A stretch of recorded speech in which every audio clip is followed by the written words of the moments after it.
On August 16th, 1936, a 15-year-old girl was sexually assaulted and murdered in Pueblo, Colorado.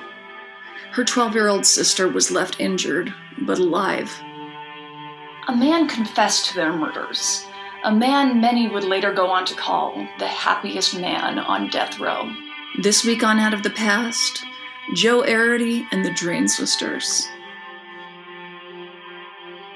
The Drains were an exuberant young family of 5 who had made their home in Pueblo. They were touched by the Great Depression, as most people were, but were able to stay above water financially thanks to Mr. Riley Drain's job with the WPA, part of Franklin Roosevelt's New Deal. Riley and Peggy Drain had it pretty good, especially compared with some other families that year. They at least had it good enough to go out on the town some evenings while they left the children at home.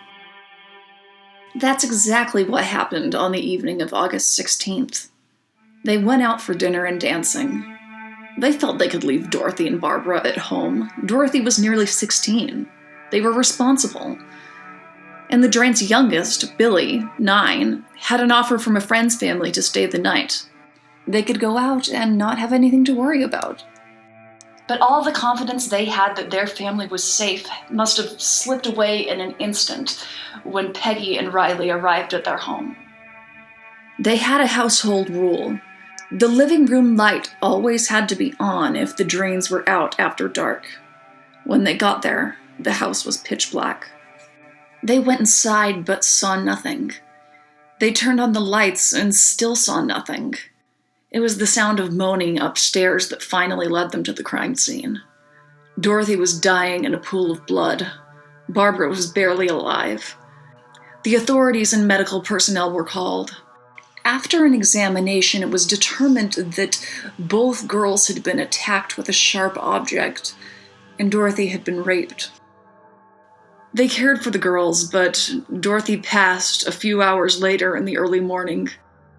Barbara survived and was able to recover enough physically to help with the legal proceedings in the coming months.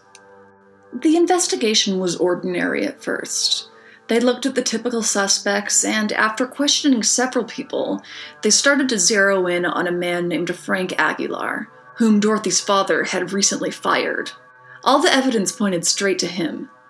They even found what they thought was the murder weapon, a hatchet, in their searches of his home. They also suspected that Aguilar was responsible for another attack on 2 women just a few weeks before, on R.O. McMurtry, 58, and her aunt, Sally Crumpley, 72. Crumpley died as a result of the assault. But the investigation was going smoothly. It was the 30s, so I'm not sure what the processing of their evidence entailed, but long story short, they began to build a case against Aguilar.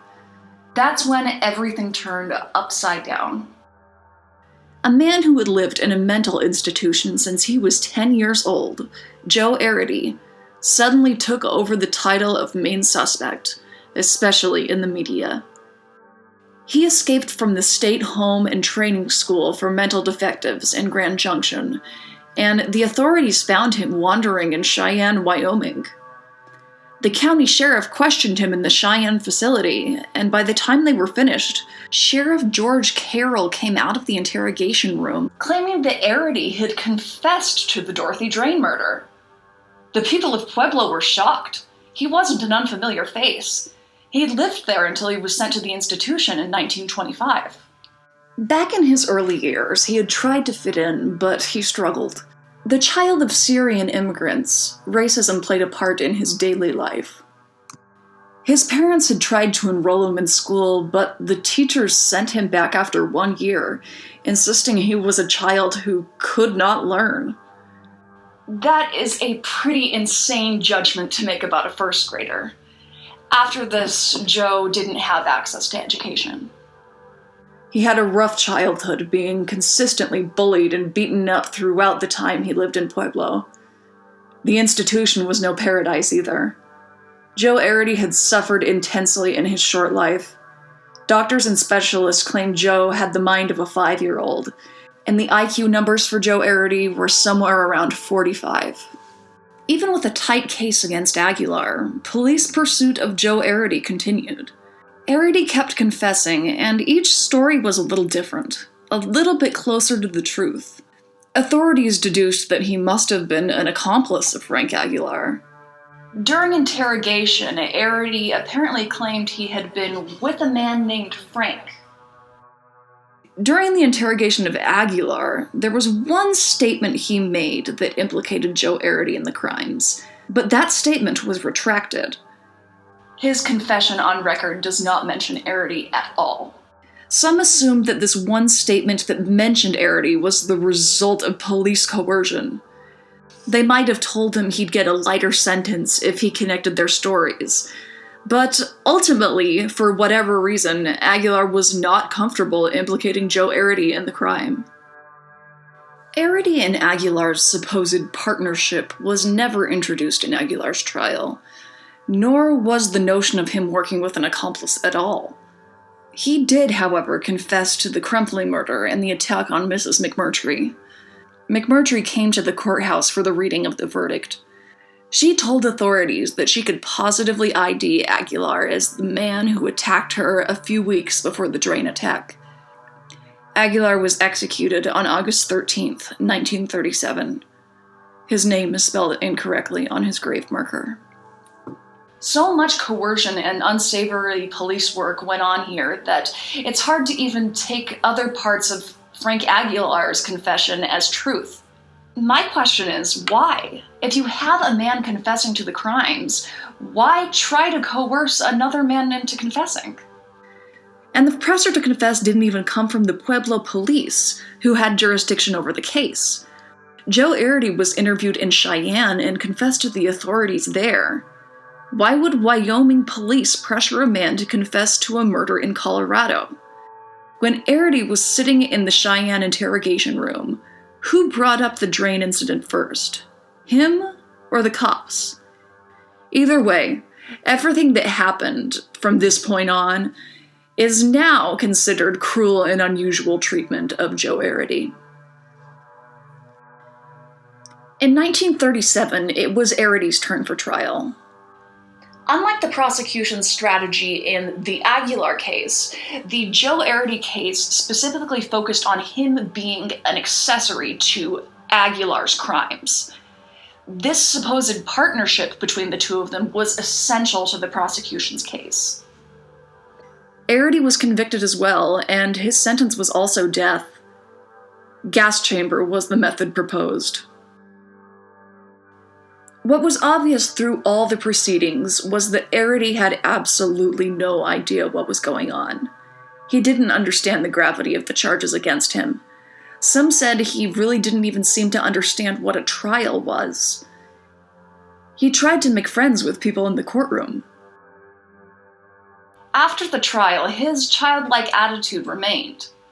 He really didn't understand what was going to happen to him, so he had a happy and optimistic demeanor. Definitely not something you'd expect to encounter on death row. The warden, Roy took a liking to him, and would sometimes bring him little presents like toy trains. His optimistic, childlike manner earned him the nickname, the happiest man on death row. It's wonderful that he was happy, but it's also really disturbing when you think about the fact that the only reason he was happy was because he had no idea what was going to happen. Joe was led into the gas chamber in 1939. The Supreme Court held up his conviction. This whole Colorado community was okay with this mentally disabled man being put to death, even when he obviously didn't understand what was happening. He was offered a last meal, but everyone in the room knew he had no idea what that meant. He had bowl after bowl of ice cream. The warden let him have as much as he wanted. Joe Arridy asked if he could take his favorite toy train into the gas chamber with him. The warden explained that he wouldn't need it, as he was going to die. Joe insisted, No, Joe won't die. Joe Arridy passed away on January 6th, 1939. This case became an example for many who were looking to do research on false and coerced confessions. People believe that Joe's confessions were a result of coercion and leading questions, and the only reason why he ever got any information correct was because the police were feeding it to him, even if they didn't realize that's what they were doing. Joe Arridy was granted a posthumous pardon in 2011. By that point in American history, sentencing mentally disabled people to death had been deemed unconstitutional, and many people thought that he wasn't involved with the crime at all. He was just a victim of bad interrogation techniques. As for who murdered Dorothy and hurt Barbara, we can only assume that it was the other person convicted, Frank Aguilar. But given what happened in the Arridy investigation, it's hard to say anything with certainty. Someone deserved to pay for what happened to those girls. Whether the right person was ever brought to justice, I don't know. I hope so. I hope there aren't more victims out there of an assailant that was never caught. If you want to make a difference in the life of someone like Joe Arridy, I recommend making a donation to the Innocence Project. They are committed to freeing prisoners who've been convicted but are innocent, or there is great reason to believe they're innocent. They've been responsible for freeing Daryl Hunt, George Allen, and William Barnhouse, to name a few. No innocent person should ever be forced to live their life in prison or die for something they didn't do. Everyone has a right not to be murdered. Everyone has a right not to be violated. What happened to Dorothy and Barbara is horrifying. And I often feel like it's overshadowed by Joe Arity's story. They're both tragic. During this video, I've talked a great deal about Joe Arridy, and that's largely due to the fact that his case received so much media attention, and the Drains received none. Doing research was quite difficult. I had to go through Pueblo, Colorado yearbooks from the 1930s, year by year, picture by picture, just to find images of Barbara and Dorothy. Let's not forget Dorothy Drain. She was a young lady whose life was ended just as it was beginning. Barbara, in addition to being assaulted herself, had to live with the memory of her sister's murder all her life. These sisters have been treated horribly. In 1937, the media covered the story in a lurid detective magazine. It sexualized the tale of her attack. You can tell by the image on the screen that these scuzzballs had no moral issue with sexualizing a 15-year-old girl's murder. It's horrifying. To help people who've experienced trauma like this, I recommend making a donation to RAIN.org. That's RAIN with 2 N's. They're the nation's largest anti-sexual violence organization. That's all for this week. I'll see you next time on Out of the Past.